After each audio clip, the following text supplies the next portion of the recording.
Shalom. I'd like to speak to you today on the subject of unintended consequences can be a blessing. I know it sounds paradoxical. Unintended consequences can be a blessing. We are now in the second week of a 3-week series of explorations of the message of the book of Deuteronomy for our times. Last week we saw that there were 2 theories as to how the book came about, and that whichever theory you espouse, the important conclusion to draw is that we need to respond to our losses by supporting others rather than by spurning each other. This week we're going to focus on the most distinctive teaching of the book and its message for our day.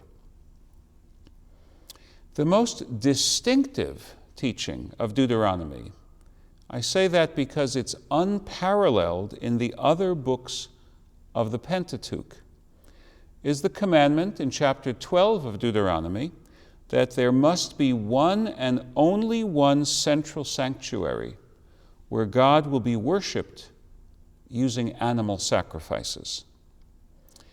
The book expresses this requirement without naming where that sanctuary will be, saying rather, quote, "the place where God will choose to place God's name in residence." Interesting phrase. There's no statue of God, there's no idol of God, so what of God is in a sanctuary? So the book of Deuteronomy says God's name is in residence. But there's really no ambiguity about the location. Jewish history shows that the place was understood to be Jerusalem. This draws a connecting line between Deuteronomy and the Jerusalem temple.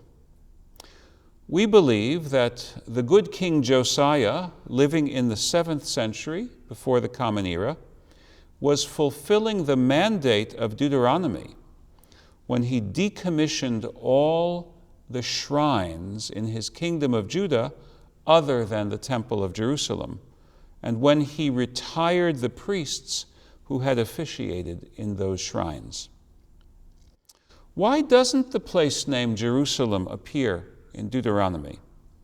Simply because the book is presented as speeches given by Moshe, in the plains of Moab just before his death.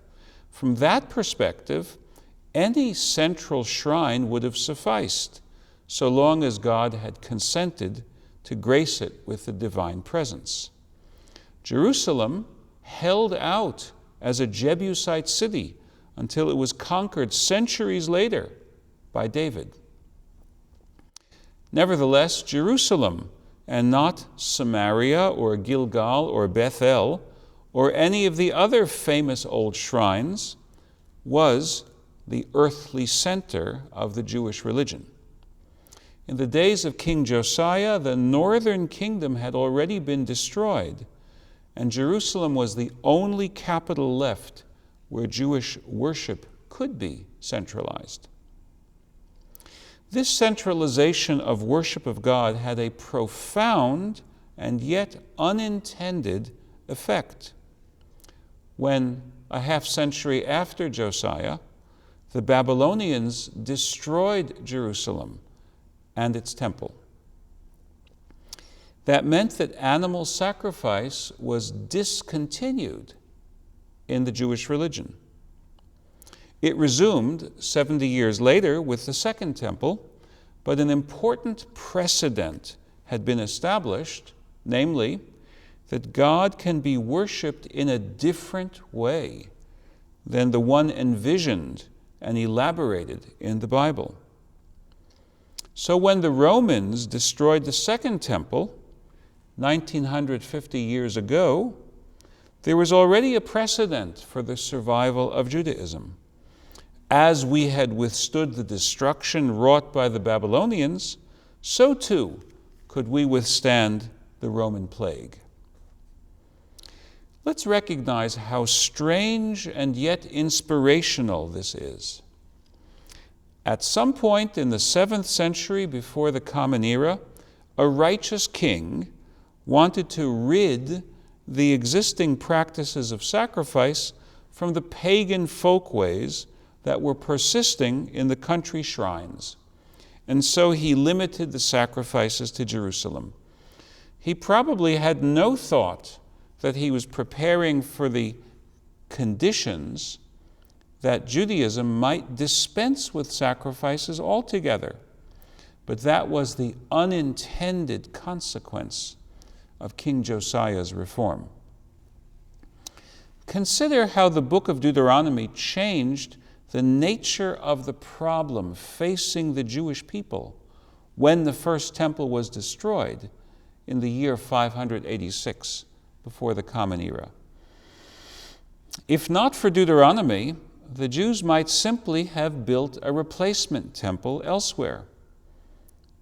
They would have suffered geographical dislocation, but they would not have been forced to evolve.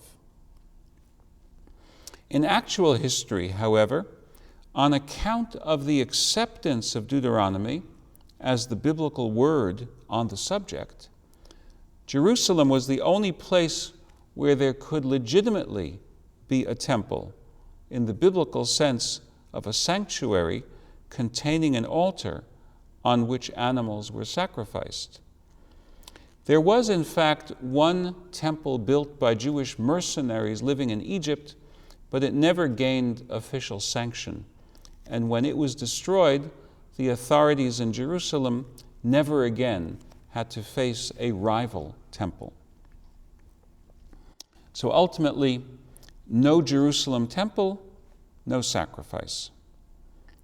But sacrifice was the biblical way of expressing our devotion to God, and, this is critical, of securing God's forgiveness. Deuteronomy actually made the immediate problem worse, but in so doing, it paved the way for a more radical solution. The problem caused by the destruction of the temple was therefore not only political, but also religious. How could we ever be forgiven by God again if the authorized channel of securing forgiveness, the only authorized channel, had been destroyed? Judaism found an inspiring answer. More precisely, Judaism found one answer that had 3 subsections. First, the synagogue could fill in for the temple. Second, the Torah could fill in for the prophets of God. And third, the rabbi, meaning the teacher of Torah, could guide the people to live by the covenant and thus gain their own forgiveness from a forgiving Father in heaven. The people would finally become what God had promised at Sinai, Mamlechet Kohanim v'Goy Kadosh, it says in the Hebrew of Exodus 19, a kingdom of priests, a holy nation. Today we are grappling with losses of life, of health, of economic security, of confidence. For some of us, these losses are producing anger, cynicism, and despair, and the nihilistic actions that are born of those powerful emotions. For others, these losses are sharpening the urgency to deal with still other losses, such as the loss of human dignity that is the consequence of racism.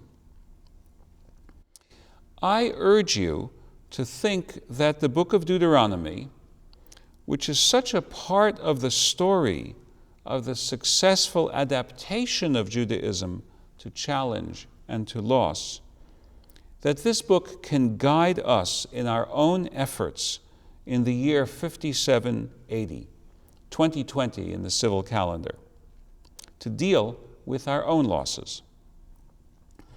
We may need to make changes in the way that we have gathered to celebrate Jewish community, or even in the way we've expressed our connection to God.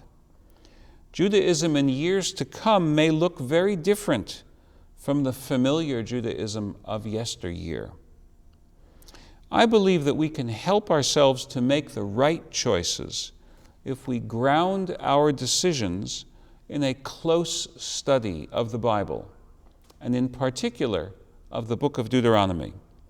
Precisely from this vantage point, the vantage point of pondering what core values to place in the foreground while going through an era of necessary change. Please join me next week when we glean guidance for our own lives from this inspiring book. As one of the early rabbis said of the Bible, "Hafech ba v'hafech ba dechula ba," turn it and turn it, for everything is in it. Amen.